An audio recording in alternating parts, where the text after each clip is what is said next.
This is in honor of Cheryl Beckett, who passed away this morning, the solstice day, December 21st. I burned sage in her honor. She brought so much to so many people. Many people learned transcendental meditation from Cheryl. Others of us came together through the Sage and Sassy Sisterhood and the myriad of other ways that Cheryl would pull people in to have them be their best selves. I honor her on this special day of her passing to a realm that we will all pass to and that I do not know anything about, but someday I will, as we all will. Much love to you, Cheryl. This is an obsidian rock on the south end of the Salton Sea. It's a very grounding and earthy place. I consider it to be a privilege to be here at this time, on this day, on this shortest day of the year, to honor a life, celebrate a life, and learn from the example and be the saint on earth that she was. Love to all of you. With that, I bow my head.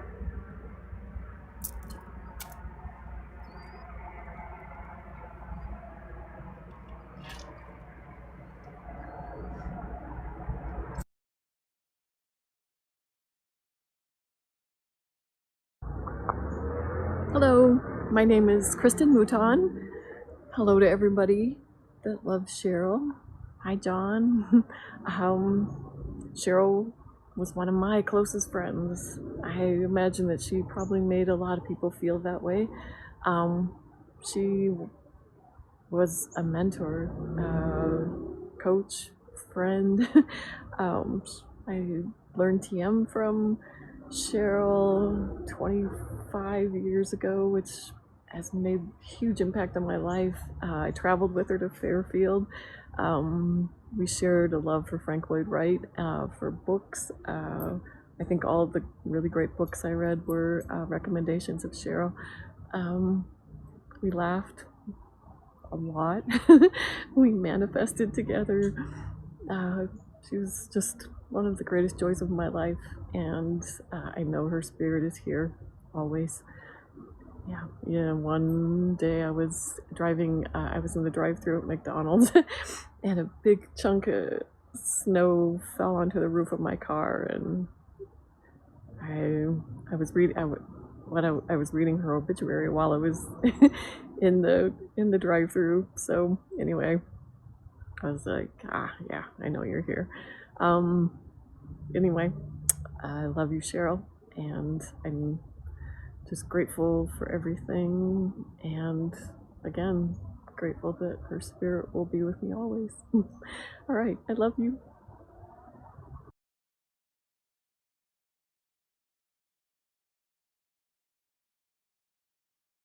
Okay, I admit it, I'm a latecomer to meditation, much to Cheryl's constant frustration. This was her space where she flourished and she inspired. But I have a toe in the water now, and after decades of conversation with Cheryl, I finally get it, or at least some of it. I'm beginning to understand the language she spoke and the habits of mind she encouraged. Just recently, I learned the Sanskrit word shunyata, which translates as the void. It represents emptiness, before thought or formation of any kind, a space where infinite potential swirls, potential for all that ever was, all that is, and all that might be. Now, admittedly, I'm still pondering this whole idea, but I can almost see it. Because Cheryl not only saw it, she spent much of her time living in this space of pure potential. She framed life's challenges as opportunities, and from that perspective, she would meditate and soar off to joyfully hang out in shunyata, opening her heart fully and inviting the divine to play. It rarely failed. She would return with eyes glittering, a gaze I'm sure you'll all agree was impossible to forget. She'd spin out her inspirations, share her boundless enthusiasm, and gather us together to get to work, building better, more just, and promising days ahead. I've been trying to pick out a single Cheryl Beckett story to illustrate all this, and that's not easy. I have so many. Just the latest being this wonderful Sage and Sassy Sisterhood, a group of aging women evolving together over the past few years. But I think the story that stands out for me is the audacious tent of Abraham, Hagar, and Sarah, known as Toaz to participants. This was interspirituality at its finest in Fort Collins. For more than 7 years, we gathered monthly, often at Cheryl's beloved Geller Center or her home at a Place for Peace. And for a couple hours each month, we would God wrestle. Christians, Jews, Muslims, unaffiliated, even skeptics. We could be polite at times, other times we would pose difficult questions, and from time to time, we might even get up in each other's faces. We enjoyed sojourns to multiple faith communities locally and celebrated Ramadan, World Communion Sunday, Shabbat Teshuvah, and Passover together. We listened compassionately to heated debate and tried to come to terms with outbreaks of deadly violence in the world. And too often, we mourned together for lives lost on all sides. And through it all, we built a foundation of trust and durable bonds of friendship.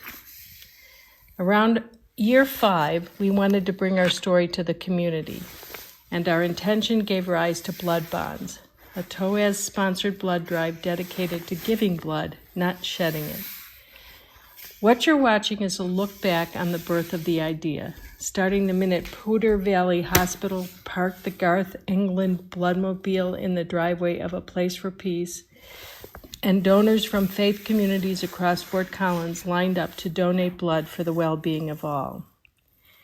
These friends and neighbors came together not just to pray for peace or to talk about peace, but to embody peace. Somewhere in the ether of Shunyata, the intrepid team of Toaz volunteers sensed potential for unity in our diversity. And with visionaries like Cheryl Beckett, we gave life to the idea. Cheryl delighted in this vision and in the effort needed to make it so. She is one of the few people I ever met who had an intimate relationship with the pure power of creation. When she aligned her imagination with the intimate potential of the universe, the woman was unstoppable. It has been my great privilege to witness this force in action, to be Cheryl's friend and co-conspirator in Toaz and all sorts of mischief over the years, and to dance for a short while down the road of eternity.